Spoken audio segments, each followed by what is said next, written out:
दोस्तों, एक बार फिर स्वागत है आप सभी का हमारे चैनल स्टोरी टाइम पर। आज की इंस्पिरेशनल और मोटिवेशनल कहानी है इतिहास के नायक जिन्होंने ओलंपिक में इतिहास रच दिया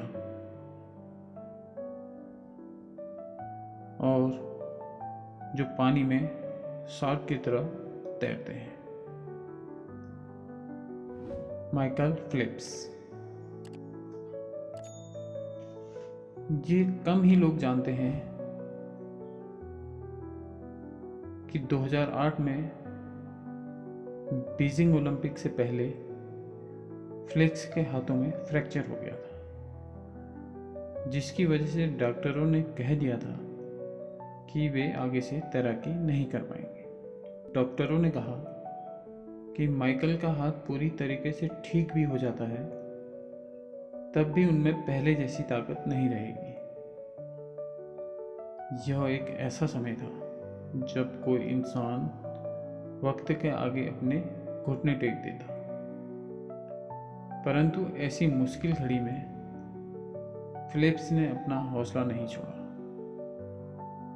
उन्होंने अपने जीवन का जो लक्ष्य निर्धारित किया था उससे पीछे नहीं हटे।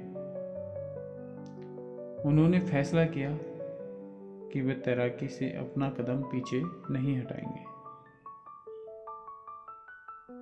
उन्होंने यह निर्धारित किया कि वो अपने हाथों से अधिक पैरों का इस्तेमाल तैराकी के लिए करेंगे।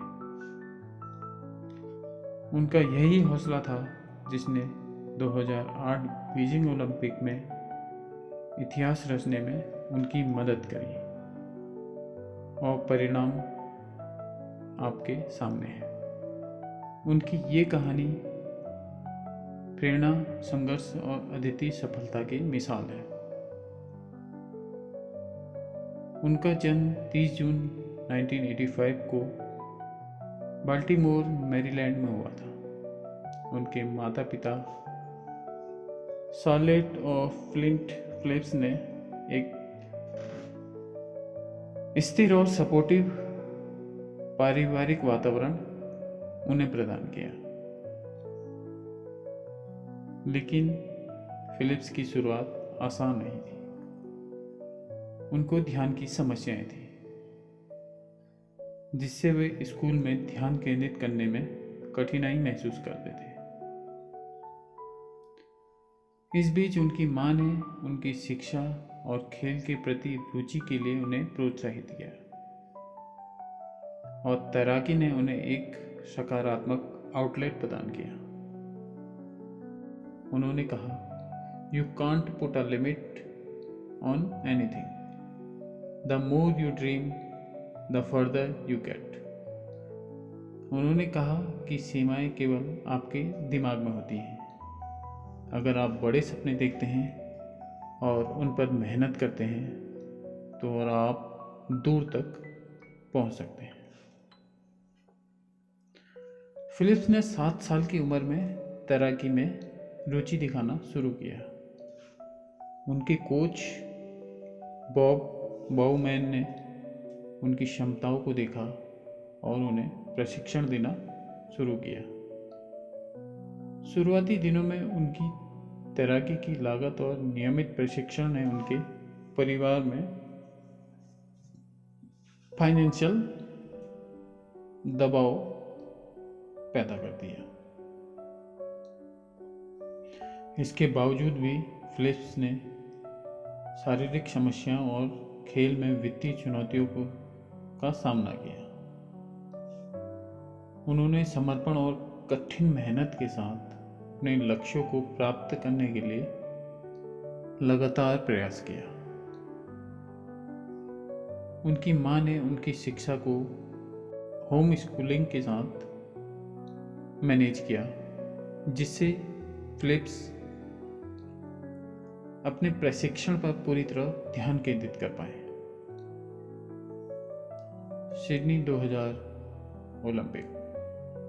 15 साल की उम्र में फेल्प्स ने सिडनी 2000 ओलंपिक में अपनी अंतर्राष्ट्रीय शुरुआत की।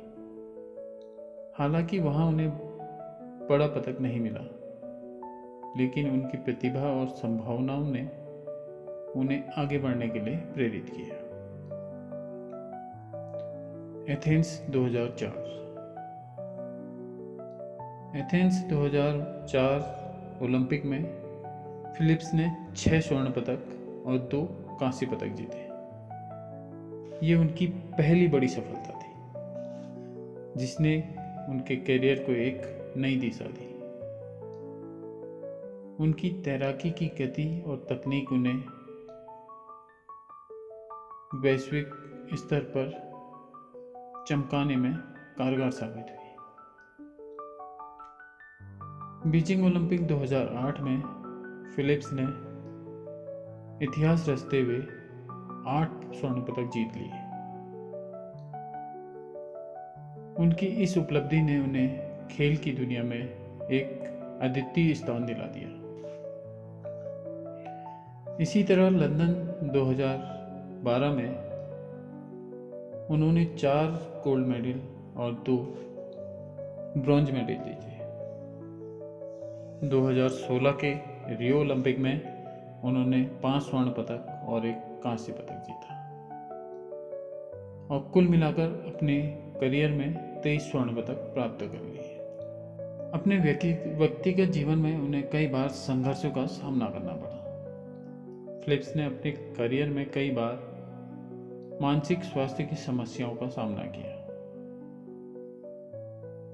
उन्होंने 2014 में ड्रग्स के उपयोग के आरोपों का सामना करना पड़ा, जिसके बाद उन्होंने अपनी मानसिक स्थिति के बारे में खुलासा किया। इसके बाद उन्होंने अपने स्वास्थ्य को प्राथमिकता देते हुए वापसी की और 2016 में शानदार प्रदर्शन किया। उन्होंने कहा, I have to work so hard for everything and that's how I approach life. वे कहते हैं कि उन्होंने अपनी सफलता प्राप्त करने के लिए कठोर परिश्रम किया और जीवन में कई कठिनाइयों का सामना किया। एक बार उन्होंने कहा, I will learn that I am more than my accomplishment and swimming. उन्होंने यह सीखा कि वह अपनी उपलब्धियों और तैराकी से कई अधिक है। ये बात उनके आत्म साक्षात्कार और व्यक्तिगत विकास को दर्शाता है। फिलिप्स का कहना था कि आपको अपनी लक्ष्य का पता जितने जल्दी चल जाए उतना जल्दी उसके लिए प्रयास करना शुरू कर दें। उन्होंने कहा कि जब आप किसी बहुत बड़ी मुसीबत से लड़ते हैं और आप लगातार लड़ते हैं तो निश्चित ही इतिहास रचते हैं। तो दोस्तों, ये कहानी थी माइकल फिलिप्स की, जिन्होंने अपने जीवन में कई संघर्षों और बीमारी के बावजूद अपने लक्ष्य को हासिल करने का जज्बा दिखाया, जिससे हमें प्रेरणा मिलती है कि हमें अपने लक्ष्य को निर्धारित करते हुए उसके पीछे लगा रहना चाहिए।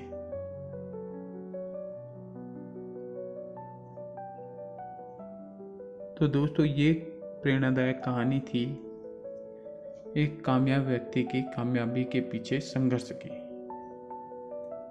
ऐसी ही और प्रेरणादायक कहानियाँ सुनने के लिए प्लीज़ लाइक करें, सब्सक्राइब करें हमारा चैनल स्टोरी टाइम।